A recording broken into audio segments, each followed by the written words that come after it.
Hello and welcome to the channel, Go Axeman Spins. This is a little bonus video, response video to Rob Walker's 200th video, and a little thread he started showcasing 12-inch singles. So first of all, congratulations to Rob to getting to 200. I think he's on a new lease of life post Den Bosch on the VC, so he's having fun with his channel and trying to grow it. Yeah, so I think in the past we've done 7-inch singles, double packs, so it's nice to see a bit of love for the 12-inch single.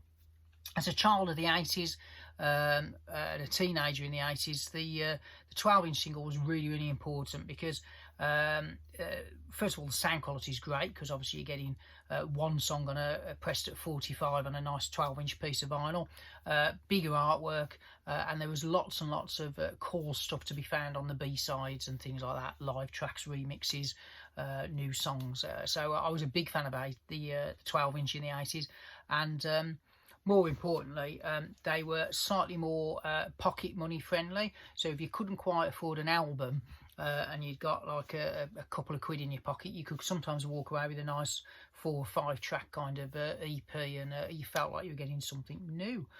So sadly missed, I think in the 90s the CD single kind of became king, but the 80s, I think the 12-inch single kind of was one of the artifacts to have if you were buying records and collecting records. So I've pulled about 25, 26 I think from my 12-inch bins. I've got a couple of big kind of boxes that just have the 12 inches in, which are starting to grow a little bit. So I occasionally have culled the 12-inch singles as I have done the 7-inch, so I tend to now just stick to a core kind of bands rather. So but there's the odd one that's in there from back in the day that I can't quite let go of. So without any particular order, I'm just going to grab them from the front, and I've tried to pick if I've got like loads by one certain band, just pick a couple out with something that's a little bit different. I think according to Discogs I've got about 250 12 inches knocking around in the collection, so that's I've picked 20 odd from that. So one I thought I'd show first. I think I've watched about 5 videos so far, so I've tried to pick things that maybe other people haven't shown that so far. So apologies if I'm duplicating any, but I think as of filming these have all not been seen on anyone else's videos. So David Bowie, the 80s were started off, didn't they, like a train, with Ashes to Ashes, Fashion, the whole Scary Monsters album. Let's Dance was an absolute monster of a record, but in between those two there were a couple of standalone singles that I think were some of his best work of that decade. So first of all, from the movie Cat People, this is Putting Out Fire. And this version, the original version, is totally different to the version that's on Let's Dance, and is far superior in my opinion. If you've watched the film Inglourious Bastards by Tarantino, he uses this version to great effect. But brilliant song, and this is the full kind of 6-minute plus version, so well worth having if you're a Bowie fan and you haven't got that. Kills the version on Let's Dance. He then did a slightly strange kind of EP, the Bertolt Brecht's Ball, and basically this is that one. The best song for me on this is The Drown Girl, but it's 5 tracks, and this is kind of exclusive to this. This is a German version which came in a nice gatefold. I think the UK it was a 7-inch double pack, but that's well worth having, and doesn't tend to get reissued that often, so it's quite hard to get these, I think, digitally, but well worth having. One of the bands that grew in stature throughout the 80s, and by the end of the decade and then into the 90s, they were one of the biggest bands in the world, which I think took a lot of people by surprise. From Essex, Depeche Mode, so here's a couple of theirs, and I think these are the two that kind of made people sit up and take notice. So first of all, Everything Counts, and again they put a lot of like longer versions and stuff on the 12 inches. And I think they followed that up then with People of People, which I know the band aren't a big fan of anymore, but I think it's a great song. So they kind of started to make some great singles, and their 12 inches are worth having, again, because there's longer versions and stuff like that. So well worth getting.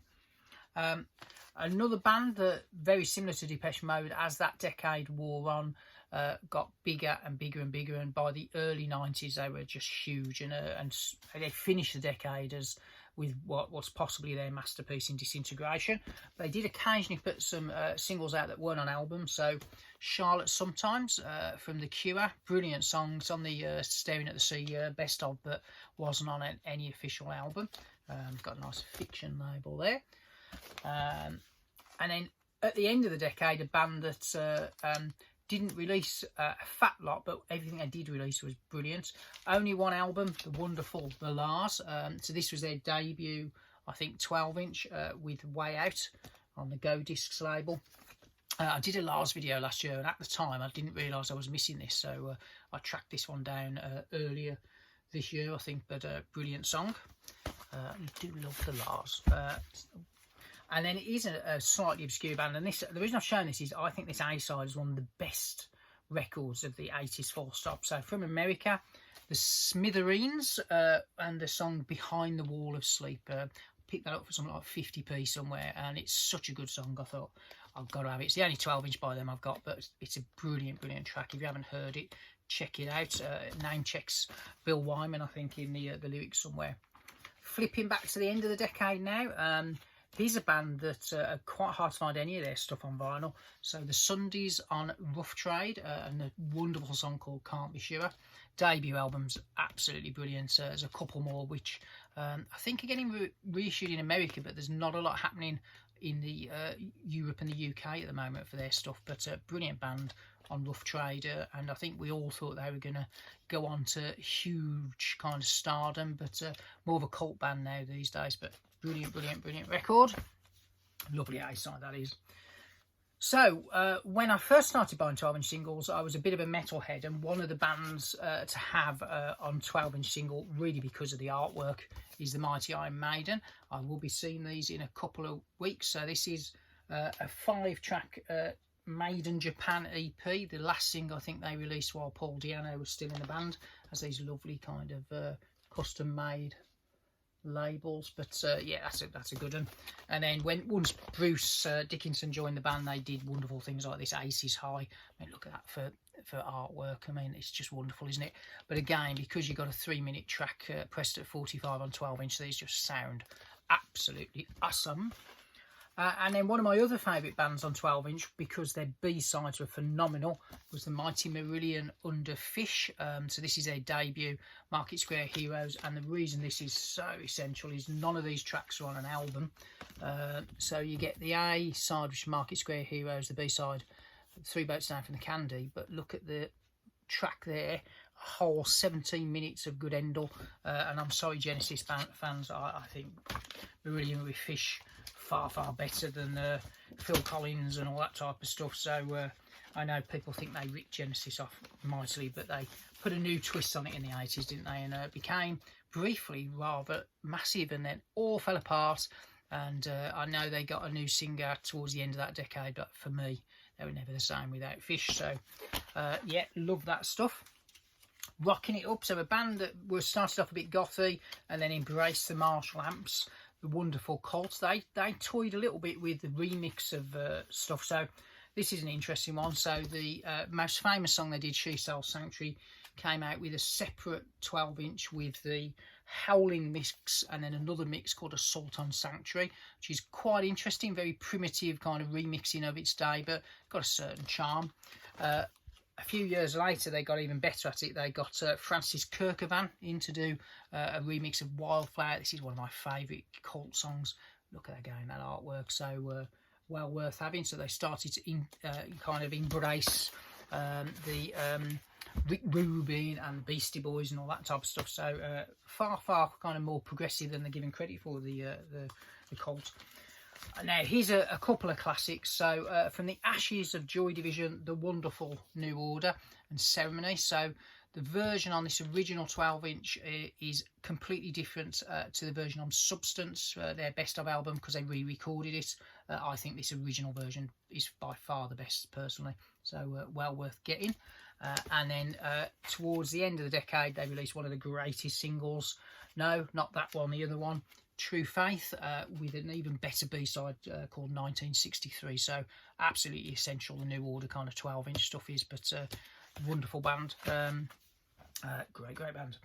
And then one of the best 12-inch bands of its generation, and ones that command some very, very high prices, from Manchester, the Smiths. So is a slightly one. This is an import, and this is using the hand in glove single cover on 12-inch. They reissued Still Ill, Reel Around the Fountain, the Peel session version, and Please Let Me Get What I Want. So that's quite an interesting one, and these do go for some quite serious money now. I had a little look on eBay this morning just to see what kind of dough these things are setting you back, and they ain't cheap anymore. And then what was supposed to be their penultimate single in the UK was Stop Me If You Think You've Heard This One Before. Unfortunately, the Hungerford Massacre happened, and that song got pulled because of the mass murder lyrics. So it got replaced in the UK by I Started Something I Couldn't Finish. But the far superior song was Stop Me If You Think You've Heard This One Before, which came out in Germany, which is where this one's from. And so some exclusive artwork for that. I think this one's on a nice white vinyl too. There's the label, and just for good measure, it has the previous single on it as well, and Girlfriend in a Coma. But Work is a four-letter word, and I Keep Mine Hidden, the final Morrissey Mark composition, released in their lifetime. So, but yeah, so again, those things are not cheap. And then after the Smiths, the Morrissey 12 inches for a few years were just as essential. So his debut solo album's been reissued a couple of times, and they've messed it up both times because they've totally ignored some of his best work, which came out on the two singles that came out from it. So Suede Head has the wonderful I Know Very Well How I Got My Name, still not to be on a UK album, and Hairdresser on Fire. The CD single had another track as well, but the best Morrissey 12-inch I think that's ever been issued was Every Day's Like Sunday, because the three B-sides, Sister I'm a Poet, Disappointed, We'll Never Marry, are absolutely brilliant songs, and he still plays. I think Sister I'm a Poet still occasionally turns up in set lists today. They form the core of the Boner Drag compilation album, and I think this is one of the best 12-inch singles of all time. Brilliant artwork, wonderful B-sides, featuring the guitar work of Vinnie Riley, and he never worked with him again, and it's a shame really, because I think he added a huge amount to those debut kind of stuff. And then what we got left, right, so another big 80s band, the wonderful U2, who were on fire through that decade.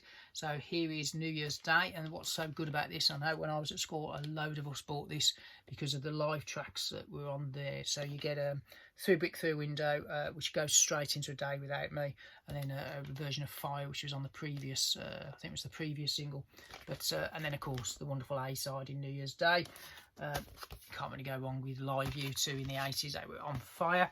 But going back to where it all began, the 3 EP is this one, Island Only release. These go for a pretty penny these days as well, so that's one of those. I think the very first ones were really expensive to get hold of, but that was worth having.